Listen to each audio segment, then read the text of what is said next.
बैठिए, बीच का मेरुदंड हड्डी को आप सीधा करके बैठिए। जब तक बैठे रहिएगा सीधा करके, कभी नींद नहीं आएगी। हम 6-6 घंटा 7-7 घंटा बैठते हैं, कभी नींद नहीं सताती।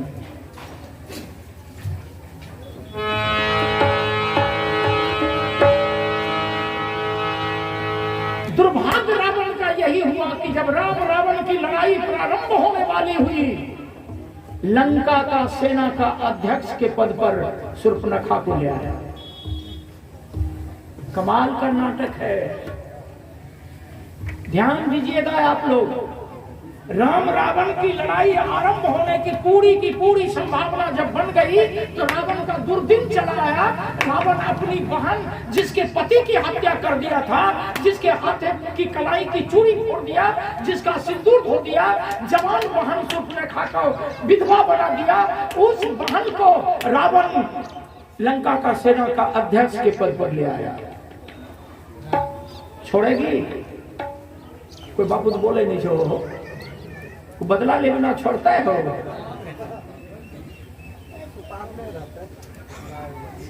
सुतारने रहते कि सुतार गल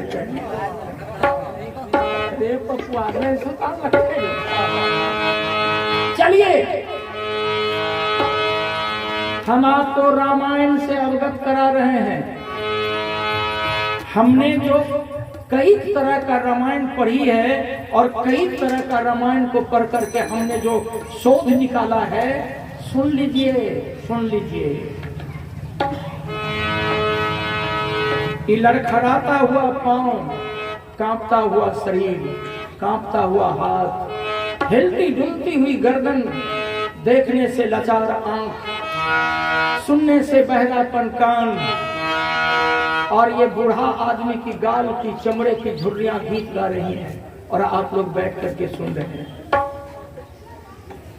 इस बूढ़ा आदमी की गाल के चमड़े की झुर्रियां गीत गा रही हैं और आप लोग बैठ करके सुन रहे हैं। बहुत गई थोड़ी रही, थोड़ी भी चली जाए।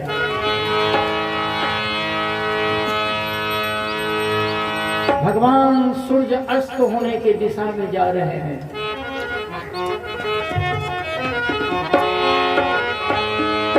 भाई लोग, रावण के एक बगल में रावण का बेटा मेघनाद बैठा है, एक बगल में शूर्पणखा बैठी है, सेना की अध्यक्षिया है लंका का। राम जी से लक्ष्मण कहा कि भैया कल युद्ध करने का निमंत्रण दे दिया। कहा कि तुमने गलती की है, तुम बहुत कमजोर हो भाई, तुम किसी तरह बच गए, कलंक से मैं बच गया। लोग कहता अयोध्या का कि पत्नी के चलते भाई को गमा करके आया। मेरी हिम्मत नहीं करती है कि तुम युद्ध करने के लिए जाओ।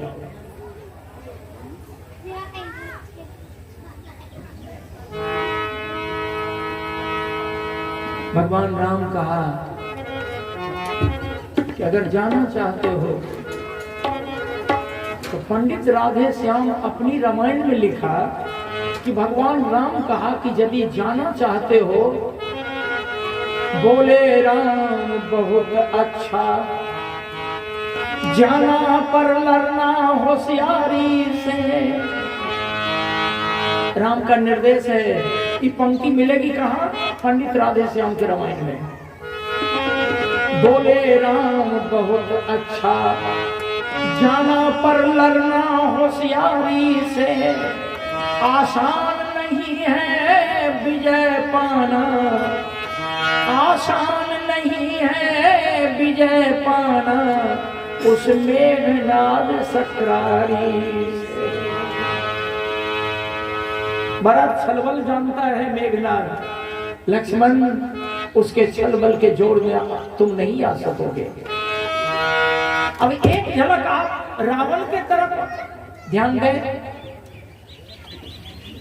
मेघनाद कहा, हुआ दीदी कल युद्ध के मैदान में लड़ने के लिए जाना है, इसलिए कल की लड़ाई के लिए हमें लड़ने वाली अच्छी फौज की टोली चाहिए।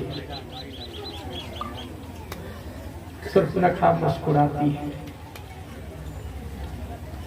एक दिन तोर बाप हमारा पति के मार दिल को रे। मुस्कान है, उसके अनचाहन की आवाज है कि तोर बाप हमर सिंदूर धोए दिल को। कल तो लड़े जे भी तो अच्छा लड़े वाली वीर बांकड़ा के टोली मान रही है। मुस्कुराए रहे सुर्पनखा। मेघनाद कह रहा है कि दीदी कल मुझे लड़ने वाली फौज की टोली सबसे जो अच्छी है वो चाहिए।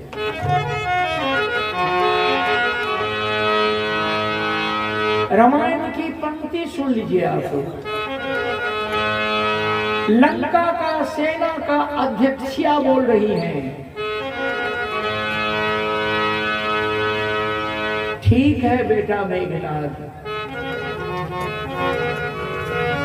आया है दुश्मन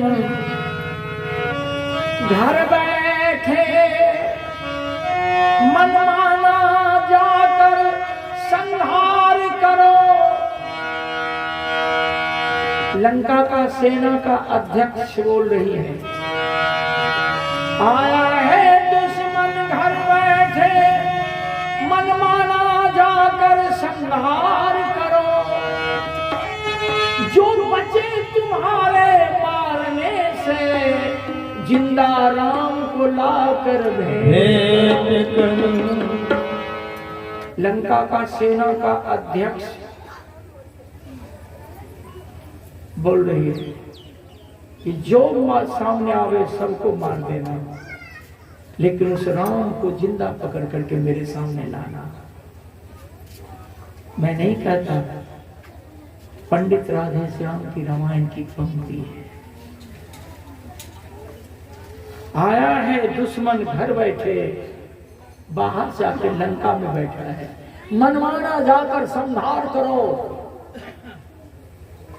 ख्याल रखना, जो बचे तुम्हारे मारने से वह जिंदा राम को लाकर भेंट करना। क्यों? तोर बाप कहलको रे, हमारा पति के जखनी हत्या करे के समय रहो तखनी कि ये सुर्पनखा तुम्हारे पति की मैं गर्दन काट दूंगी, विधवा हो जाओगी। जिस किसी के साथ घर बसाना होगा बसा लेना। ये कह करके तुम्हारे बाप ने मेरे पति की हत्या कर दिया। अगर उस राम को जिंदा पकड़ करके लाओगे तो तुम्हारे बाप को मैं जीते जी जला दूंगी। उस राम का हाथ पकड़ लूंगी और कहूंगी कि रावण, मैं इसी के साथ घर बसाना चाहती हूँ। तुम्हारा बाप जीते जी मर जाएगा रे।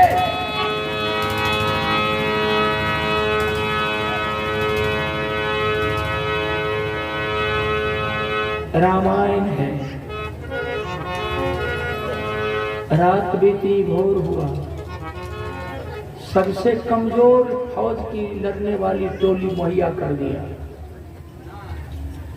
दुदुम्बियां बजने लगी, डंके पे चोट मारे जाने लगे, नगाड़े पीटने की आवाज होने लगी, शंख बज रहा है।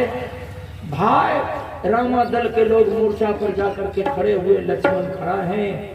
रावण की बहन सुर्पनखा लड़ने वाली फौज की कमजोर टोली को दे दिया।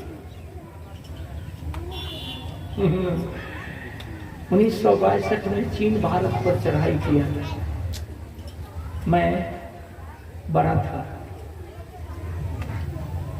भारत सरकार ने जाट रेजिमेंट को चीन से लड़ने के लिए भेज दिया। सारे जाट रेजिमेंट की फौज मारी गई। उस दिन से जाट रेजिमेंट का पद अभी तक खाली है। बहुत तरह से लोगों ने प्रश्न उठाया कि जाट रेजिमेंट को तैयार करो, जाट रेजिमेंट को तैयार करो, लेकिन जाट और यादव का रेजिमेंट को अभी तक कोई तैयार होने का सुकून नहीं दिया। जाट रेजिमेंट समाप्त हो गया चीन की लड़ाई 1962 में।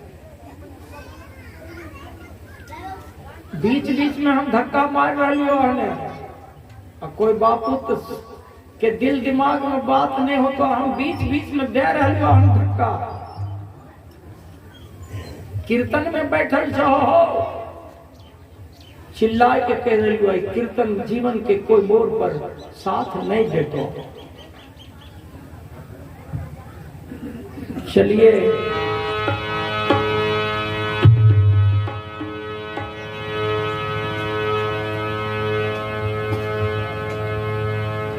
बेटे जाकर के फौज का मुआयना कर लो। मेघनाथ जवान के आगे पीछे घूम करके लड़ने वाली फौज की टोली की मुआयना कर रहा है।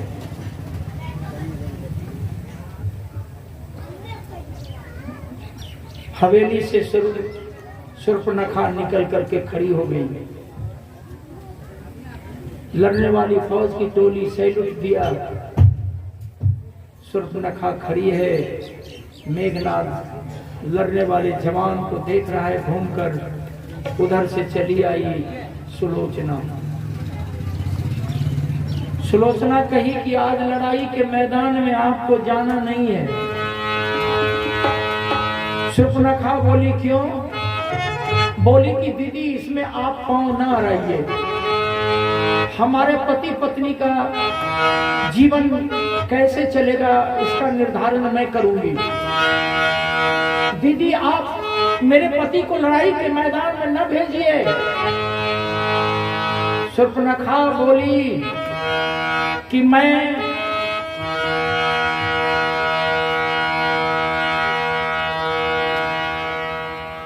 फौज की मालकिनी हूं।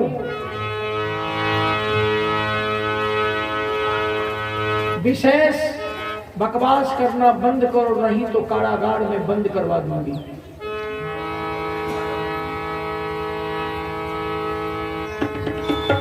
रे मेघनाथ पहन ले पत्नी की साड़ी।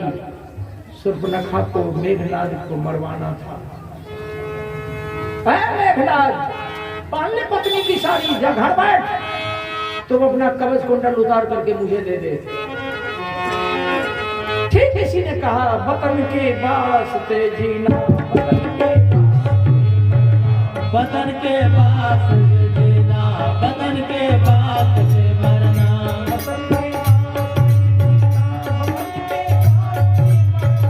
वतन के वास्ते जीना, वतन के वास्ते मरना। वतन पे जान फिदा करना, उसे बचन बना देना।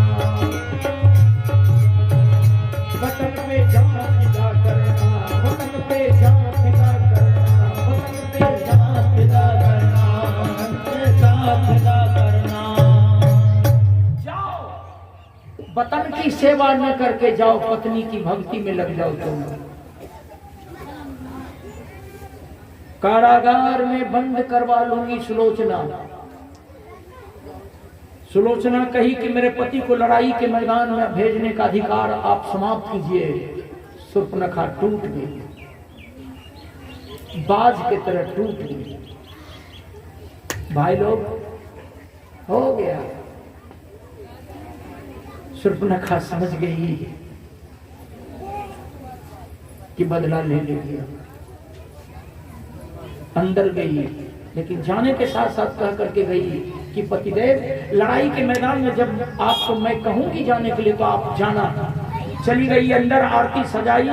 आरती थाली में सजा करके और चंदन रख करके रण कंगन भी थाली में रखी आई। और मेघनाथ के आगे में आकर के शूर्पणखा खड़ी है। सुलोचना पति को आरती दिखाती है, कहती है जाओ मेरे देवता, जाओ मेरे प्राण, जाओ मेरे देवता, जाओ मेरे प्राण, जाओ मेरे देवता, जाओ मेरे प्राण।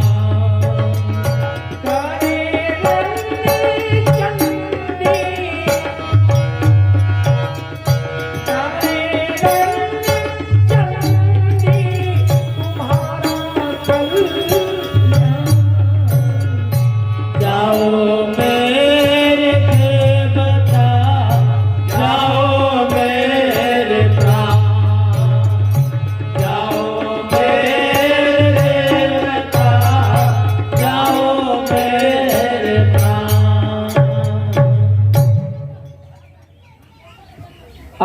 दिखा दी, चंदन लगा दी, थाली से रणकंगन लेकर के पति के दाएं भुजे में बांध दी। बोली कि पतिदेव, थाली रख करके आती हूं, हमसे बिना आदेश लिए हुए लड़ाई के मैदान में न जाना पतिदेव। गई शूर्पणखा के नेतृत्व में अंदर थाली रखने, शूर्पणखा के नेतृत्व में अब लड़ाई के मैदान में जाना है। उसी बीच में शूर्पणखा मेघनाद को धिक्कार दिया। मेघनाद पत्नी से बिना राय परामर्श लिए हुए लड़ाई के मैदान में चला गया। धक्काबंदी हुई। मेघनाद कहा कि लक्ष्मण, कल मैं तुमको शक्ति मार दिया था, आज तुम्हारी देह जल जाती, कल तुम्हारी देह जल जाती, परसों में तुझको शक्ति मारा और कल तुम्हारी लाश जल जाती। आज लड़ाई लड़ने के लिए तुम नहीं आते, मना लो वैद हुसैन को। लेकिन लक्ष्मण, तुम एक बात बताओ कि भाई और भौजाई के लिए तुम अपनी जवानी को बलिवेदी पर चढ़ाने क्यों आए हो? हमने बाकाबदी कह दी है। आनंद रामायण के पृष्ठभूमि में जाओ आप।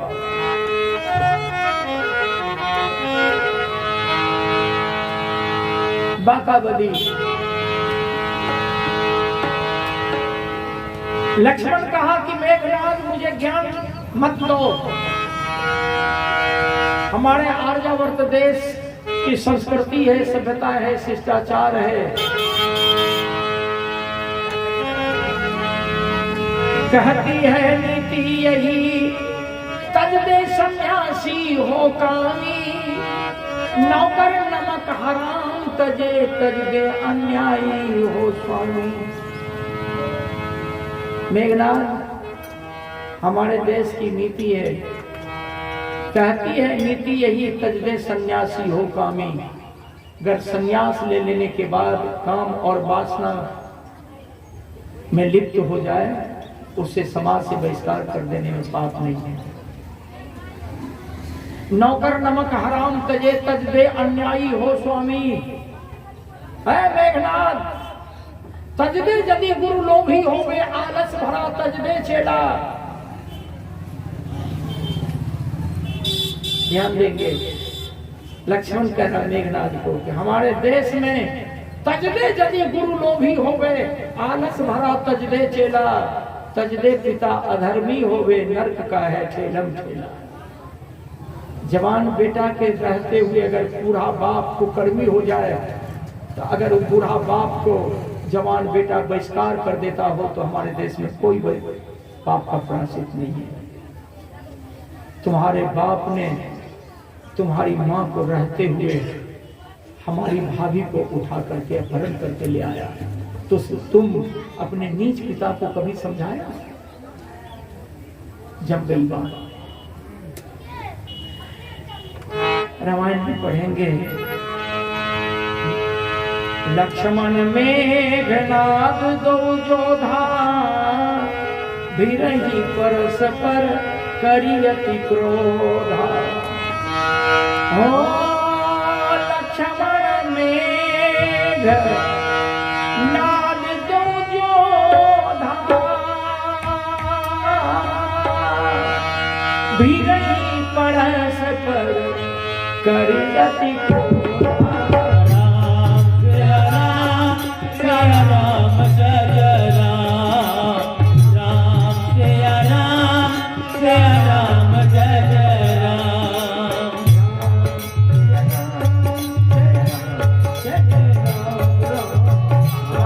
जय राम जय जय राम।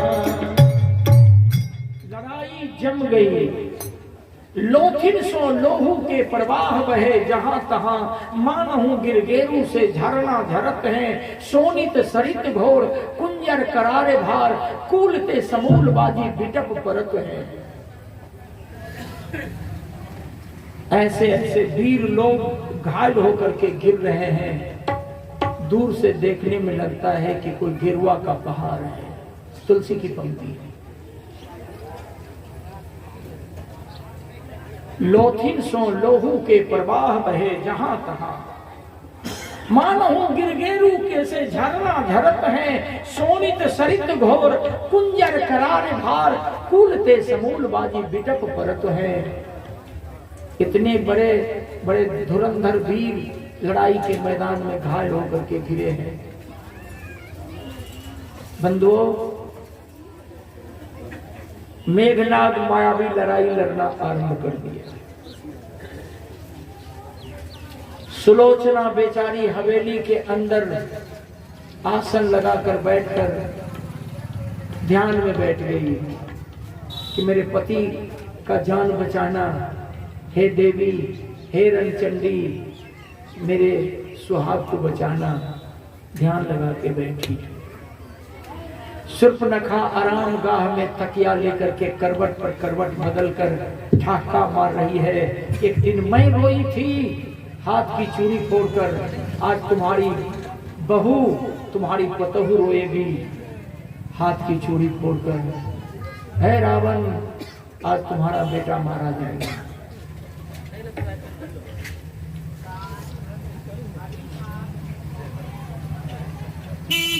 अंतरिक्ष में जाकर के लड़ाई आरंभ किया। राम को खबर मिली, राम ने तीर मारा, मेघनाद जमीन पर आया।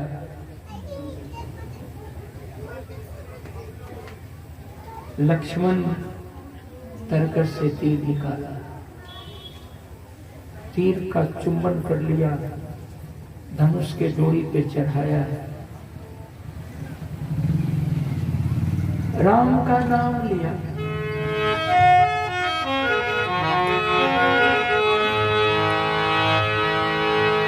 मारा तीर, तीर हाय हाय करते हुए आगे बढ़ा।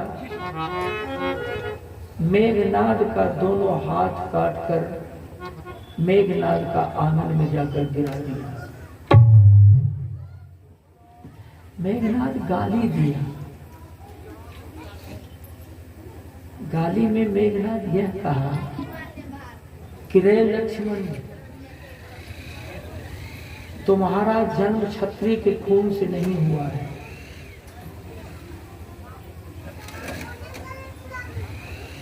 हो गोसाई हो भाई, कोई नहीं, रामायण पढ़े वाला कते लोग छो,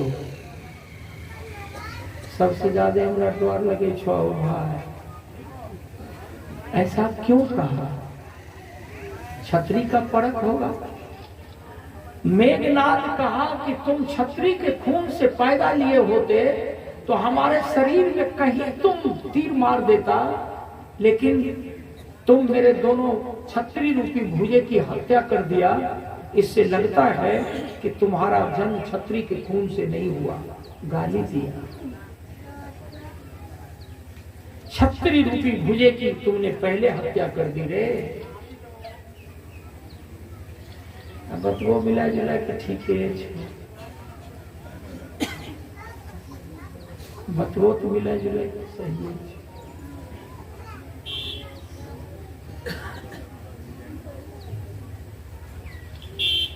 दशरथ ससुर राम मोहे साला, हम ही पिता और पुत्र हमारा।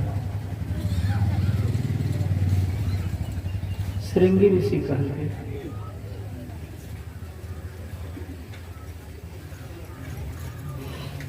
नियोग पद्धति से परिवार चलाया गया। राजा दशरथ का दोस्त थे राजा रोमपाल,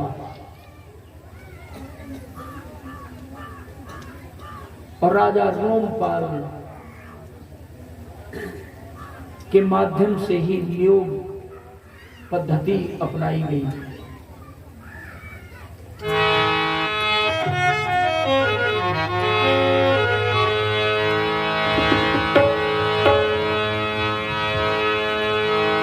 हम नथ नागर सब गुण आगर, हमरो मरम कोई नहीं जानी है। हमनक नागर सब दुनियागर, हमरो मरम कोई नहीं जाने।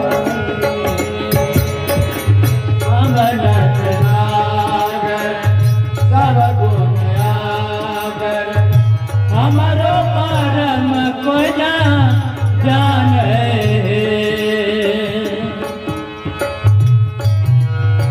जन्म लेत हम बाबा के खइए, भैया के जहर पिलइए।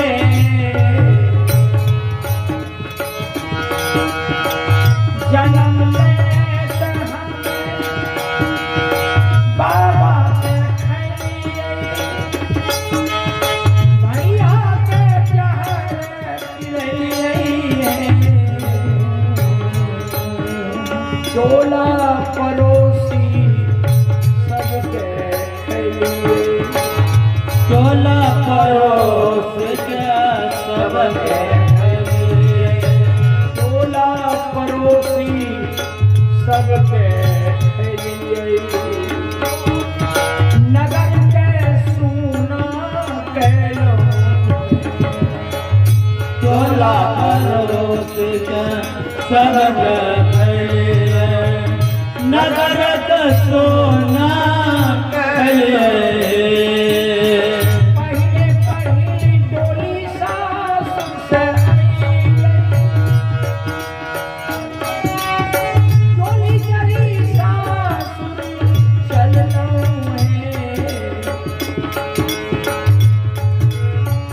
बिजही बाट पिया बिजही बाट पिया डोली ओहो नगर सुना कैलो। जय बाट पिया डोल वो हो नगर सोना कैलो। वहाँ से सासुर गेलो, सखी सब मंगल गावैये। सब सखी मिले गाल से कहिए, सब सखी मिले गाल से कहिए। ओकरो सिंदूर धोई धोई पीला, सब सकेले मिले गाल से कया, तो करो से दूर धो धो पे कमाल कर दिया। वाह वाह री माया, सास ससुर के गोरो ने लागला, भैंसुर के लतियै। सास ससुर के गोरो न लगलो, बासुर के लतियलो। देवरा मारी बिछौना बनेला, देवरा मारी बिछौना बनेला। पिया रहित घर कैलो है, देवरा मार बिछौना कैलो। पिया रहित घर कैलो है।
वहाँ में चौधारे। बंधु, मैंने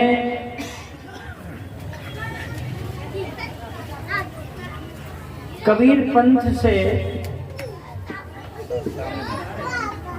जो बात कही गई, बच्चे लोग को निकालिए, उस बात को मैं रखा।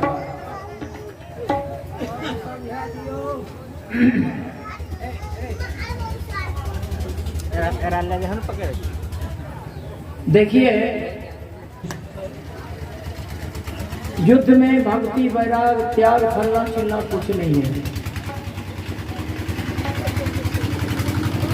युद्ध में मात्र एक ही सोच है, विजय। एक पक्ष का विजय होना है और एक पक्ष का पराजय होना है। बस दो ही लक्ष्य है युद्ध में। जिंदगी युद्ध है। मानव की जिंदगी रास्ता है। मानव की जिंदगी पहाड़ जैसा है। महान मानव की जिंदगी अथाह समुद्र जैसा है। जिंदगी एक रास्ता है। जिंदगी एक झील है। जिंदगी एक युद्ध है, लड़ाई है। हर मोड़ पर इसे लड़ना पड़ता है। भले मेघनाद और लक्ष्मण की लड़ाई की चर्चा मैं कर रहा हूं, लेकिन तराजू में दो पलड़े होते हैं। एक पलड़ा पर विजय है और दूसरे पलड़ा पर पराजय है। पराजय और विजय के बीच में बहुत राज छिपे हुए हैं। आइए, आपन आपन गठरी संभाल के रखी हो, वहां नहीं पैच उधार। कहीं से भटक करके आएंगे तो करहु बाहुबल अपना, छार बिरानी आस। जिसके आंगन में गंगा बहे, वो कैसे मरत प्यास। निचोड़ है, वास्तविकता है। जब मेघनाथ ने गाली दी, लक्ष्मण क्रोध में आकर के दूसरा तीर निकाला और मारा तीर। मेघनाथ का गर्दन में तीर लगा, गर्दन कट गई। माथे का सर लेकर के लक्ष्मण का मारा हुआ तीर मेघनाथ का सर लेकर के राम के आगे में जाकर के गिरा दिया। वयम रक्षामा के आधार पर कुछ और लोग मारे गए। लड़ने में बहुत सारे लोग मारे। लड़ाई रुक गई। सेनापति मारे गए, लड़ाई रुक गई। सुलोचना हवेली के अंदर बैठ करके ध्यान में मग्न है। रस गगन गुफा से अजर झड़े, बिना ताल जहां कमल खिलानी, तही चढ़ी हंसा कैल करे। गगन गुफा से अजर झड़े,